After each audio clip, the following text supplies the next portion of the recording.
I hope you forget me in heaven. I pray it's just that peaceful, that you stop looking down through the holes in the clouds, keep on basking and healing. 'Cause that could be the only trade for all these things I'm missing. And we'll catch up when the world blows up in the land of no contrition. And meet me in the great wide open, where the milk and honey pull free. And we'll all lay down what burdens us now, in the great wide open, so free.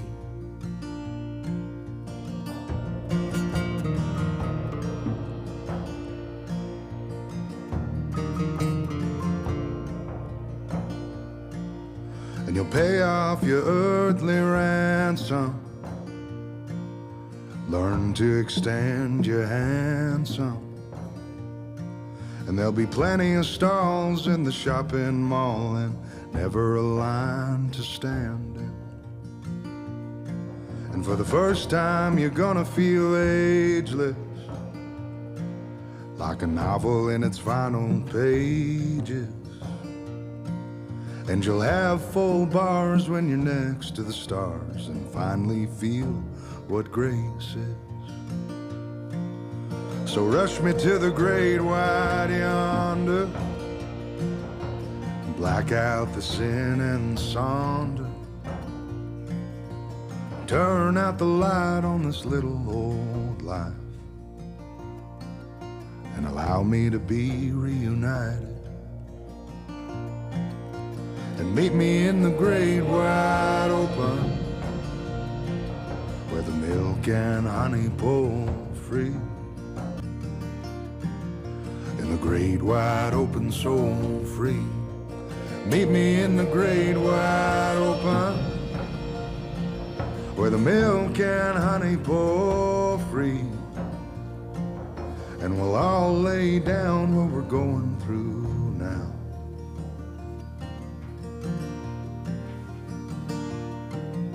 In the great wide open, so free. The great wide open, so free. The great wide open, so free. Great wide open, so free.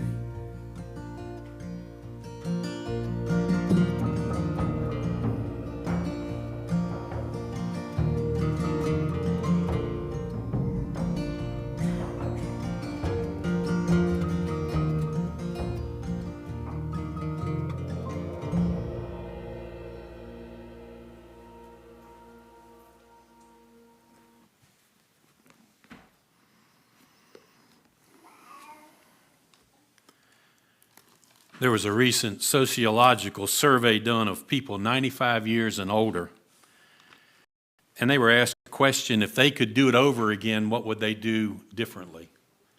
A lot of answers came to the top, but there was one answer that these people 95 years and older said: if we could do it over again, we would do more that would live on after we're gone. I did that. He left a heritage, and that's what we come here today to remember him. So a little bit later in the service, going to give you an opportunity to tell a story, something you learned from him, something you did together, and get a laugh. The pain's real. He loved to smile. He loved to laugh, and we're here to remember him. I wish I could say something that would take the pain away. I wish I could say I understand, but I don't. I don't understand why a 27-year-old man with young children has to go. I don't have an answer for that. But the Bible says, trust in God with all your heart. Don't lean on your own understanding. I don't know that we'll ever understand. I don't have an answer for that. But I know by holding on to one another, I know that you'll get through this. You'll never get over it, but we get through it by family and friends and community. There's a time for everything under heaven, a season for every purpose. There's a time to be born and there's a time to die, a time to plant and a time to uproot, a time to kill and a time to heal, a time to break down and a time to build up, a time to weep and a time to mourn stones and a time to gather stones, a time to embrace and a time to refrain from embracing, a time to gain and a time to lose, a time to keep, a time to tear and a time to sow, a time to keep silent and a time to speak, a time to love and a time to hate, a time of war and a time of peace. There's a time for every activity under heaven.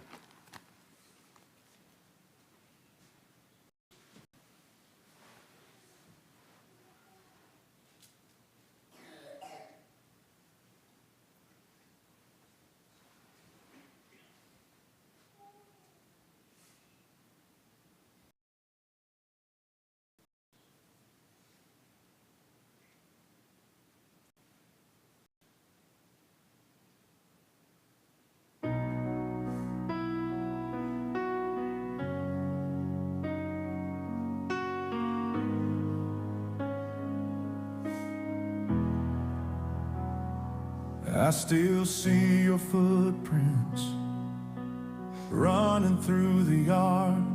Hear your laughter echo soft beneath the stars.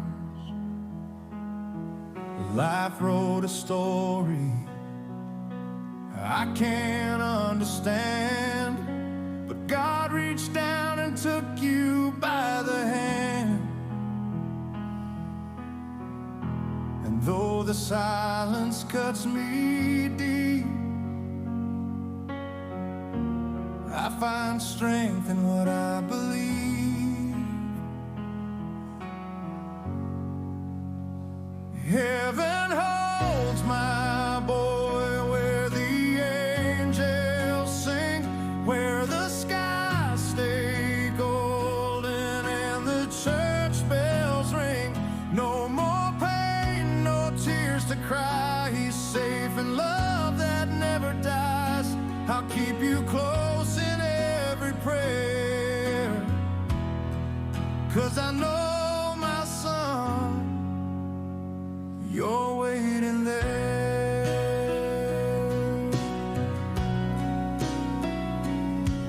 I picture you shining brighter than the sun, racing with the angels. Your new life's just begun.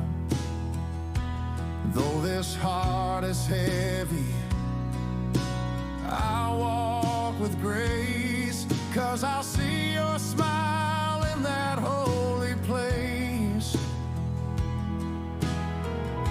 And when the night feels hard to bear, I hear your voice whisper in the air. Heaven holds my boy where the angels sing. No more pain. Every sunrise tells me you're near. Every sunset wipes away fear.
Heaven holds my boy.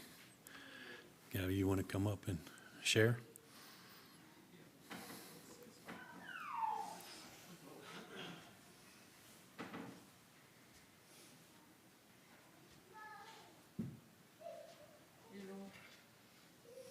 A lot happens. I wish we could find God and love each other like everybody, You want to come over here? I can hear you. If you come over here, everybody can hear you. I want to hear what you're going to say.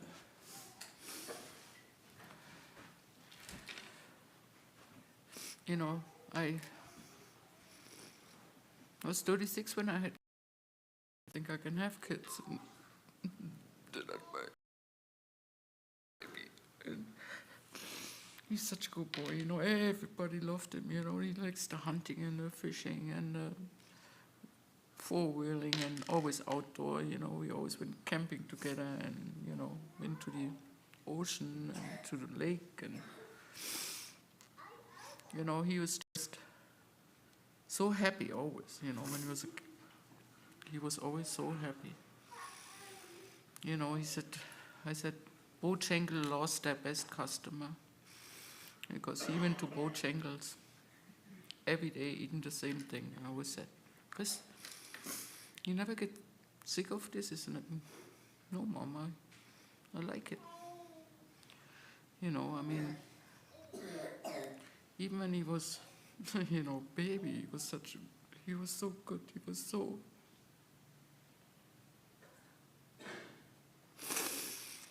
he's unfortunately,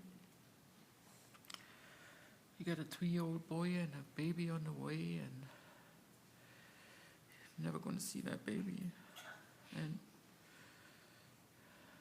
so I just think we all have to have a little compassion and come together on this. And I'm not sure what's going on right now, but it's just hard, and it's hard to go on. And I don't know if anybody else wants to come up here and talk about him. There's so much to say, I don't even know where to start. I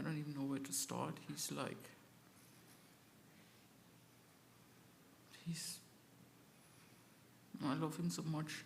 And then, the mother of his children loved him. And I know she's heartbroken, and I just wish we could come together somehow, I wish we would come together somehow. You know me.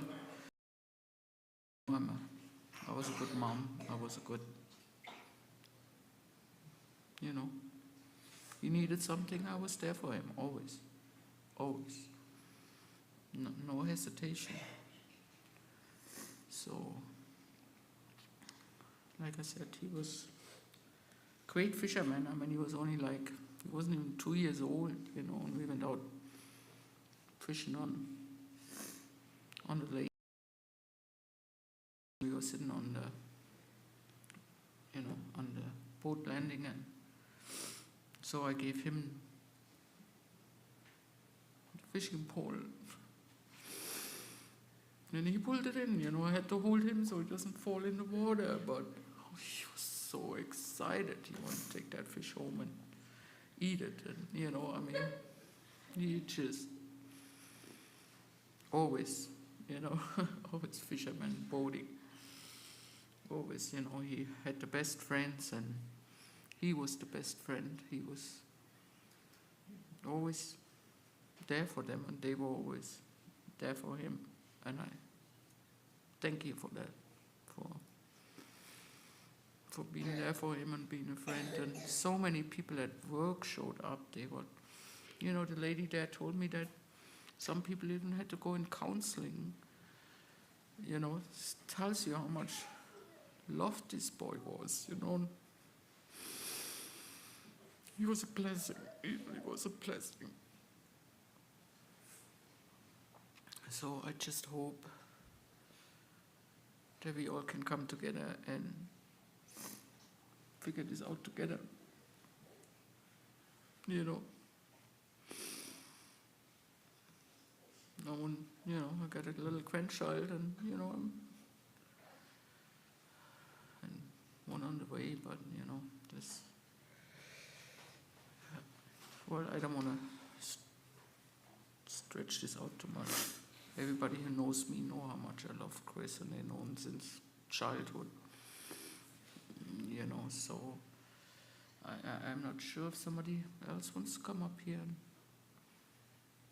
say something about Chris.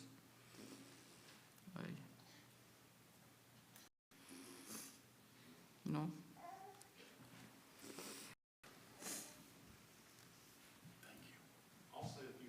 Okay.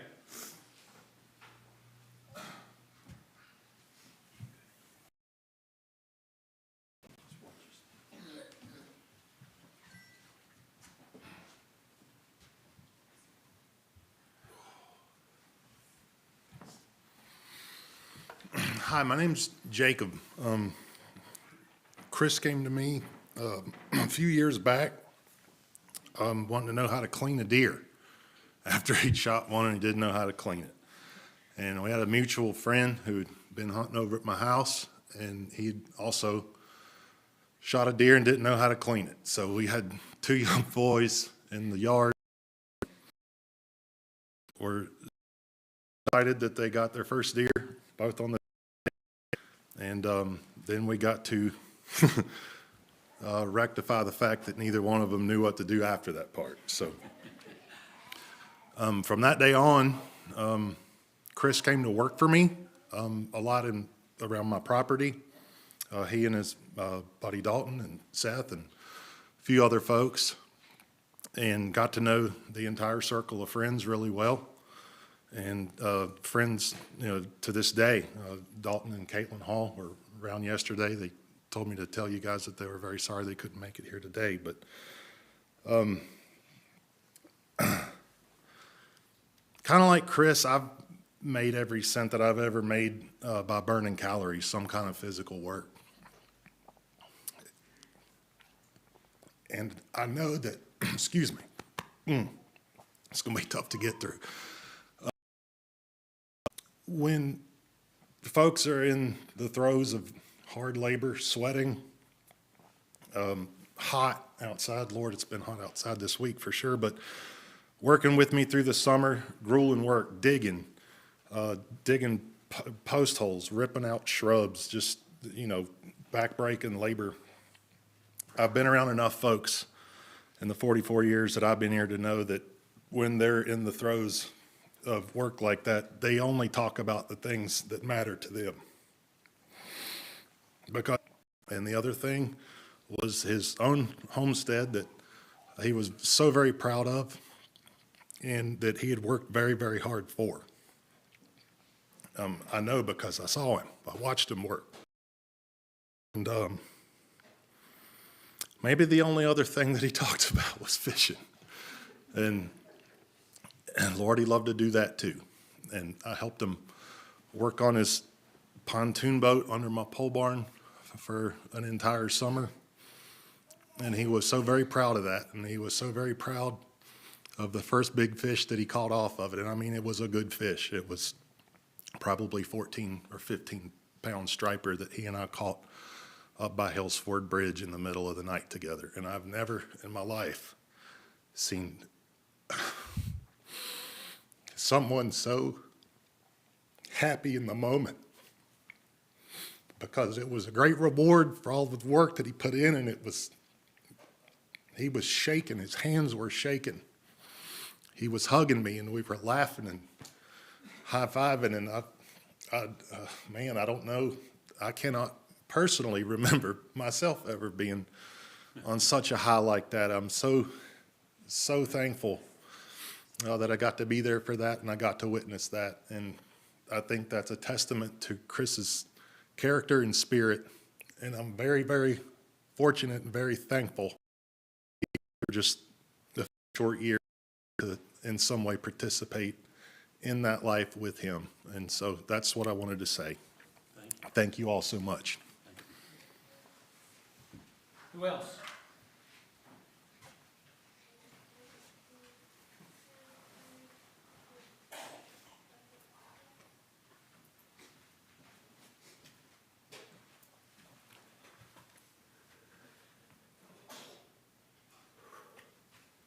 Chris was the happy guy.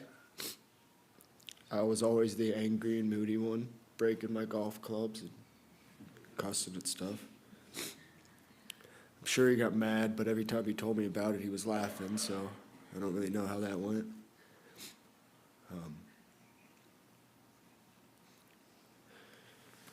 He'd be real happy you're all here. Real sorry he had to inconvenience you. He'd be happier on the lake or doing disc golf. So enjoy the sun.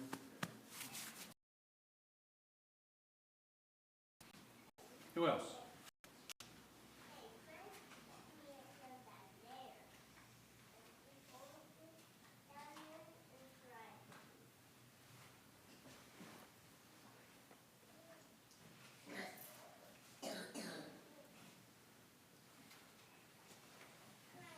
Anyone else?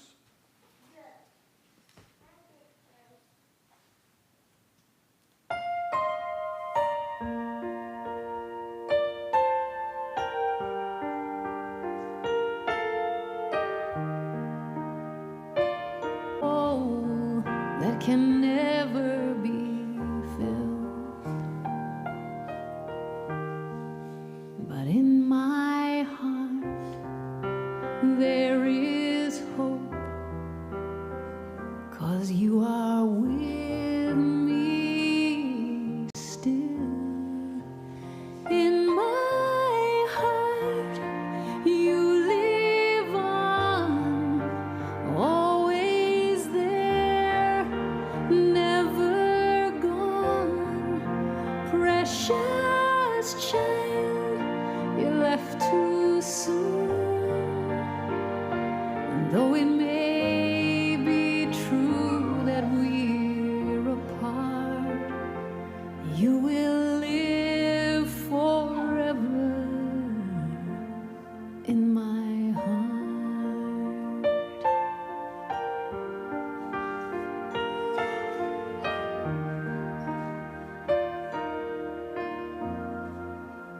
In my plans, I was the first to leave. Precious child, precious child. But in this world,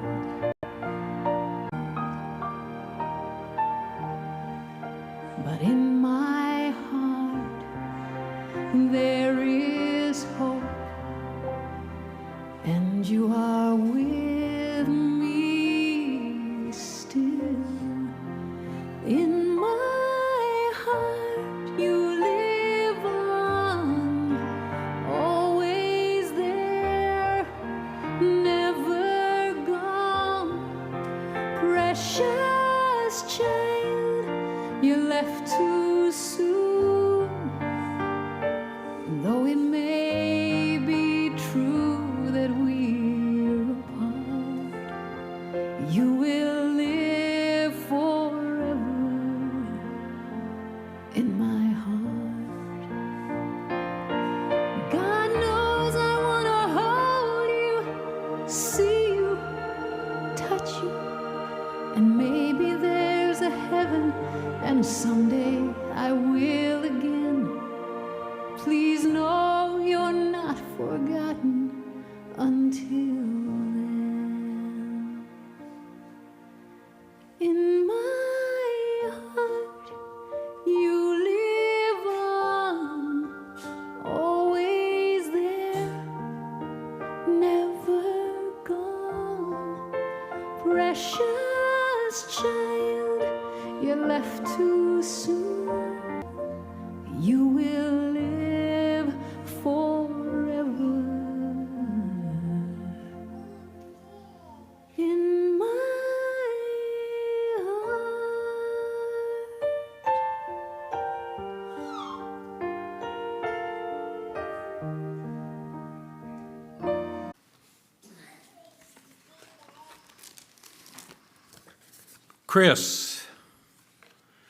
Christopher. Did you know what his mom called him? Schatzi. That's a German term of endearment, of deep love, and Shotzi.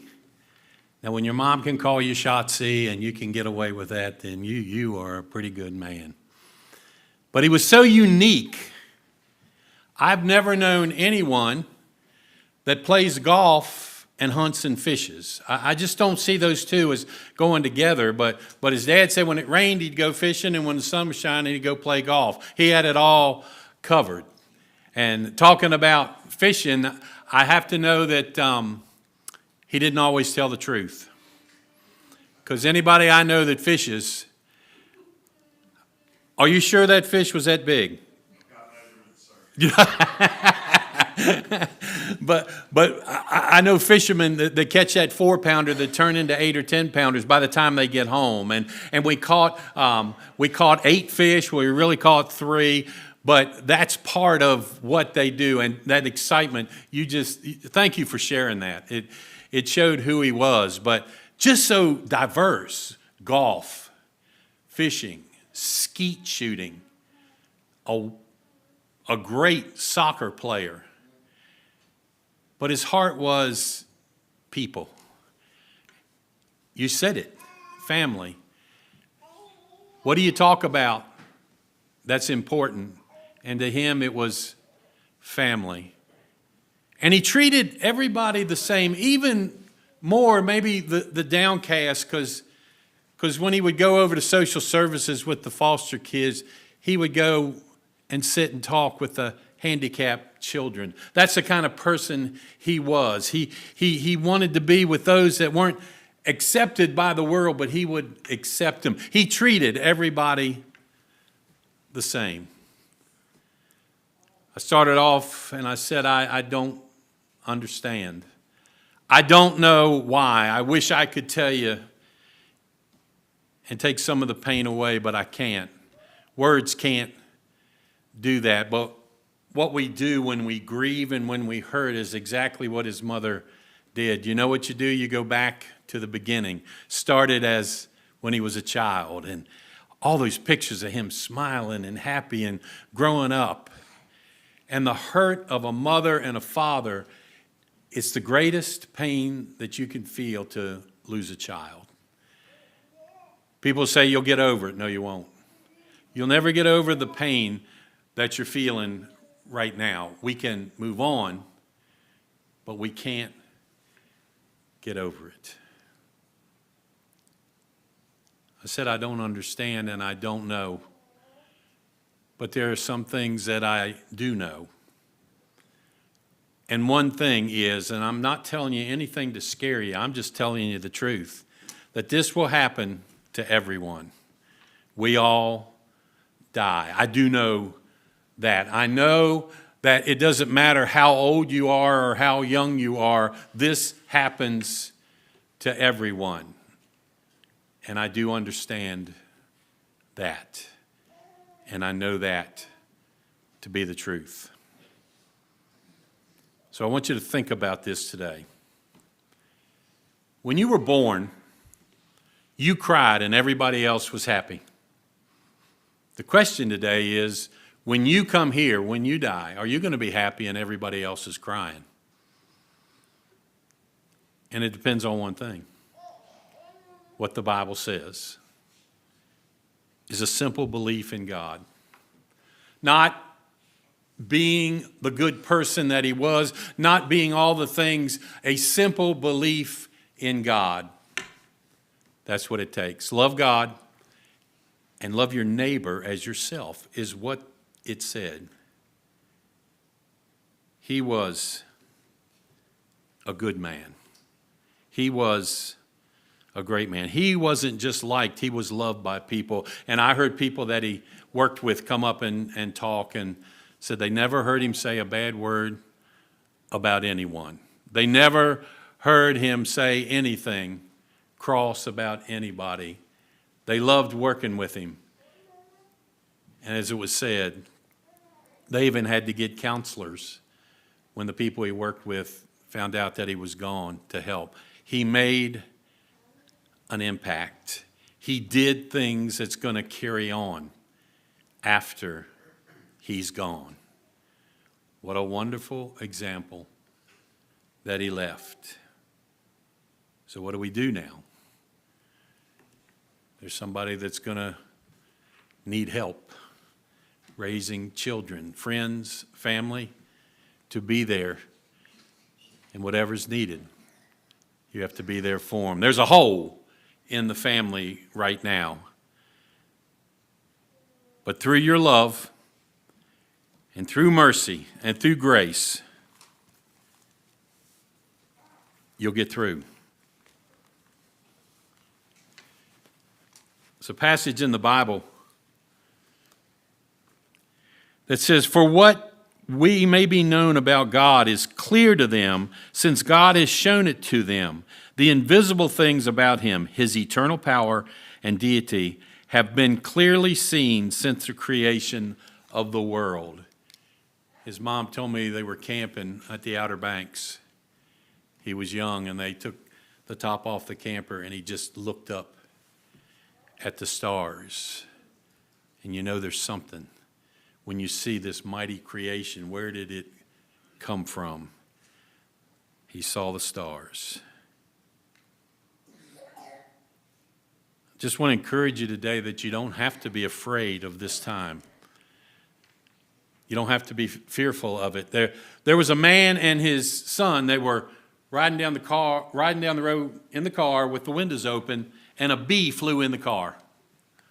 Well, the bee was flying all around, and the boy said, "Dad, get the bee. Get the bee, Dad. The bee's going to sting us."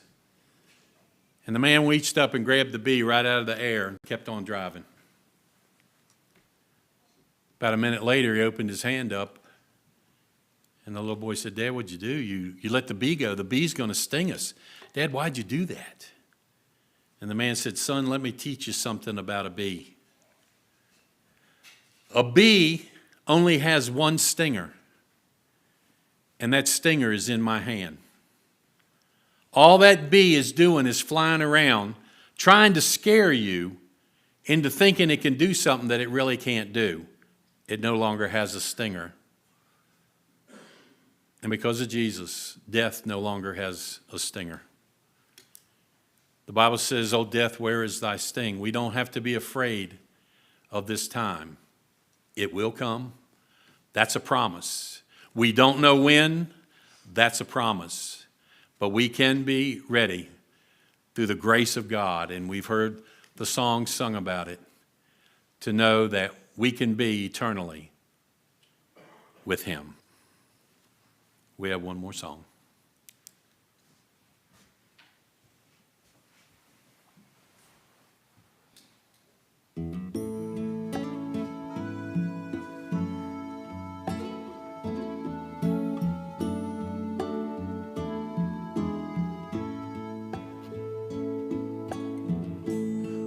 You know my name. If I saw you in heaven,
Would you stand, please? I